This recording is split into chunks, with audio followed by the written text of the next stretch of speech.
The film's getting expensive, time gets expensive now, and this is really me off. So today I've come over to this national park, which is quite near the sea. It's a beautiful day after recently all the floods and the crap weather we've had in the UK.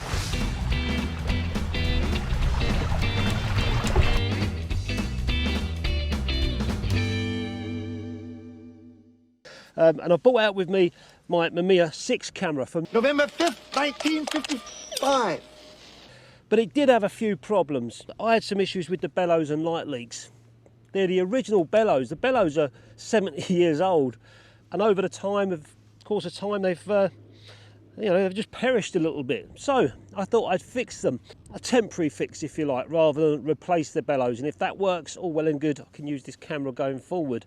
I did actually have a little bit of gaffer tape over some of the bellows, but I thought I'd go one step further and try something else. That's it. So let that dry, and then I'll have a quick look through the bellows, make sure there's no holes, and then we're good to go. Load the film, go out and shoot it.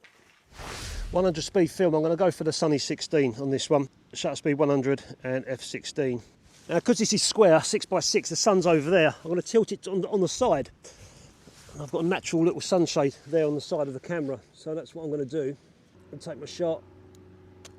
Done. It's playing up already. It won't advance for some reason. I bought digital cameras out with me just in case. It won't advance. I don't know why. Why is it not? The other day it was advancing properly, but now it won't. Ah, here we go. So this was proper doing my nutting, and I carried on taking pictures anyway. And as I went along, sometimes the camera would advance normally, and other times it wouldn't. So I had to use this little tiny release lever at the back just so that I could then advance the camera until it stopped and carried on taking pictures. This looks nice, this old wooden seating area, this little bench. I'll get a shot from over that side where that camera is, looking down. Number 2. That might work. You've got all the landscape in the background. I'm really not sure if I'm going to shoot the second roll. I'm not sure if this camera's working, I don't know. I hope it is, but shot done. Can I advance it again? Strange. Oh, there you go, it's advancing now. That's bizarre. So I went around the Dover and took what I thought was some nice photographs in the sunlight using the Sunny 16 rule, and then when I got back I developed the film in 510 Pyro for 7.5 minutes, 1 part to 100, just normal inversions, and the negatives came out looking nice, but unfortunately they was all overlapped, or most of them were at least, and with film not being ain't getting any cheaper, it was starting to grate on me. Thought I'd come up here and try this scene here, up a little bit higher, coming down on these beach huts. Sun's shining beautifully on them. Let's get a shot there.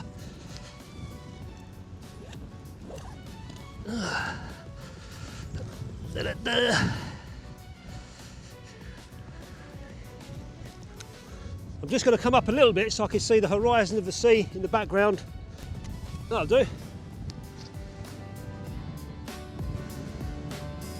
And it's locked again.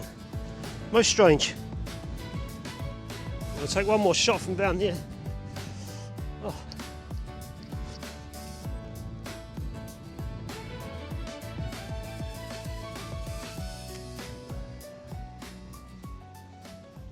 I have to check this with window, just make sure the camera is advancing.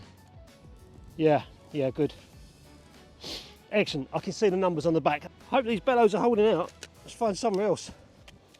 I think I got it. So after seeing the negatives, I thought I'd loaded the camera wrong. And so I loaded another roll of film, this time Foma 100, a nice cheap and cheerful film, good film though. And I went out and shot that. Come back, developed that. This time I stand developed in Rodnell, didn't want to waste me 510 Pyro, and they came out overlapped as well. So now I know I've got an issue with the camera. So like all these medium format, these old folding cameras especially, you've got to align the start position on the backing paper where it reads the arrow. You've got to align that to whatever dot is inside the camera, and in this particular camera it's over this side, so I'd make sure that I align the arrow with the dots. And then you can then advance the camera and it keeps going until it gets to frame number 1 and it says number 1 on there. So I'm fine. I'm like, okay, great. That's what this camera does. It's the automatic version, or the Automat as they call it. So I needed to find out what was wrong with this camera. So I used the backing paper from the Fomapan film. I rolled it in, put it through as if it was a fresh roll of film.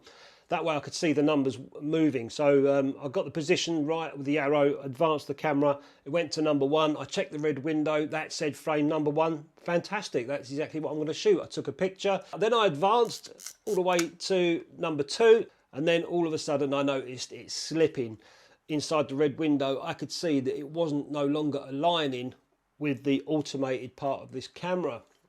So I tried it a few more times and it just kept doing the same thing. So for some reason this camera's not, the automated part of the camera's not working. The mechanisms inside are just not doing what they should have done maybe 70 years ago, or even a few years ago when I last used it.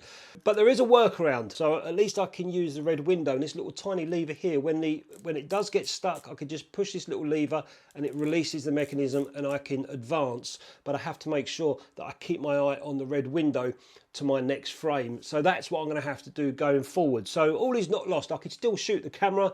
The bellows now are temporarily fixed, so I'll have to keep my eyes on them. Just stick a torch in the dark, make sure that the pinholes are still secure, and then I can still use this camera. The lens on it is fantastic, so it's worth using this camera just for that lens. But I'll show you a few more of the photographs that I took and a little bit of the scenery where I was over the Dover. And I'm just gutted that they didn't come out right again. He's happy when he's taking pictures, looking through the lens all day. And when he hits the shutter, I can hear them mutter, there goes the picture man again. 'Cause he's the picture man, he's the picture man, and you ain't ever gonna stop him. He's the picture man, taking pictures of me and you. He's the picture man, he's the picture man. This old boat, you guys have probably seen this on my channel before. I think I came here a couple of years ago. It's deteriorating even more. But this is quite nice. It's the first time I've ever photographed it while the tide's in and the sun's on it as well. So this could be an ideal opportunity to get a picture of this now. He's happy all day wearing his camera like a crown. 'Cause he's the picture man, he's the picture man, and you ain't ever gonna stop him. Oh, now my bag's split. Oh, my bag's just split. Got a broken zipper. Oh, crikey, can this get worse? Look, my bag's gone. Oh, you chip poon. Oh, no. He's got a lens and camera and a flash and filter, and he's got a stack of film to shoot. He's the picture man, try to stop him if you can, and he has some buddies to recruit.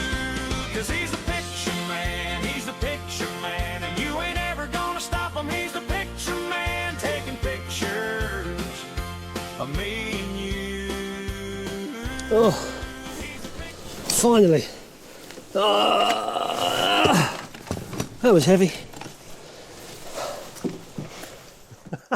What a nightmare that was. I had to carry the whole thing back for about 20 minutes back to my car like this in my chest, like it was a baby. But the zip had broke, look. And this side had already broken before, you can see, but I got it patched up, so at least I could close the bag all the way around. But with this one gone, there's just no way that I was going to be able to repair this. I tried, it was no good. So I had to buy another bag. And there's my new bag, K&F Concept. I'll put a link in the description, not even seen it yet. And it's supposed to be a 25 litre bag, 30 litre bag, sorry. So, and I'll tell you what, these ain't bad bags. This cost me 70 pounds, 65 pounds this cost me. But it's not just for the channel, I need it for my work as well. So I hate having new bags because you just got, it's a case of trying to get, oh the bloody hell. Crash bang wallop, he's a picture man, he's focused on the things he likes to shoot. So I now know that the bellows on this camera are as much use as a chocolate teapot, and I threw in an old expired roll of film just to test my theory of manual controlling the camera so it doesn't overlap, and there wasn't. I got it right, so I thought great, at least I can use this camera, if not in the auto mode, I can use it manually, which is great because like I said, the lens on this is fantastic and it would be a waste not to use it. So I loaded another roll of film inside the camera and I went off on my bike to take some photographs up on the fields with the sheep. But I soon got bored and I went down to the beach because it was high tide. And when I got back, I souped up the 510 Pyro again, developed the negatives. Great. I did have a couple of light leaks. I wasn't quite sure about that, but I did have some strange things on the negatives that I couldn't figure out. I can only assume this happened on a few frames as well, and I can only assume whatever this is, it's coming from inside the camera, from inside the bellows. It's creating some sort of strange shape. Maybe the light is hitting a certain part of the bellow inside. I don't know. If you look at these bellows, they are pretty knackered. I mean, they just look so sad, which is a shame. But I could still shoot the camera. Don't get me wrong. But I've just got to put up with what these negatives look like, and that's not good enough, especially if I get a really good photograph and I want to make a print and I've got this strange thing, whatever it is, on the negative. So it's going to be a no-go until I get the bellows replaced, and they do need replacing. I don't know how much bellows are to replace. I certainly wouldn't try it myself, because if I tried to replace these bellows, you may as well end up throwing the whole camera in the bin. There'll be bits everywhere. So I do definitely need to get the bellows replaced. And I would like to, but it depends on the cost. How much would it cost to replace the bellows on this camera? And I don't even know why they're so bad, but I mean, this is 1955 camera, and it's seen better days, we know that.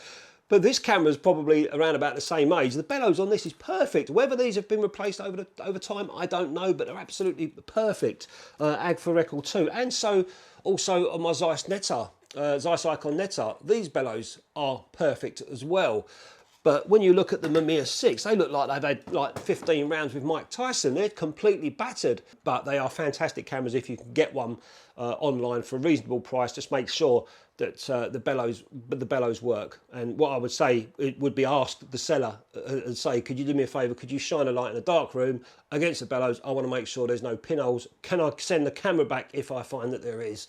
And also make sure that the Automat side of it works. But yeah, brilliant cameras if you can get one that's in good condition. I hope you enjoyed the video. Thanks very much for watching. Thanks massively to the guys that support my channel, Patreons and YouTube members as well. I'm posting more and more videos on there all the time.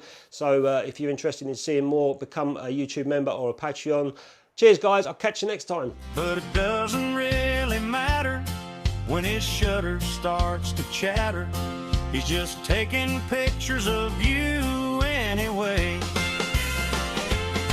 'Cause he's the picture man, he's the picture man, and you ain't ever gonna stop him. He's the picture man, taking pictures of me and you. He's the picture man, he's the picture man.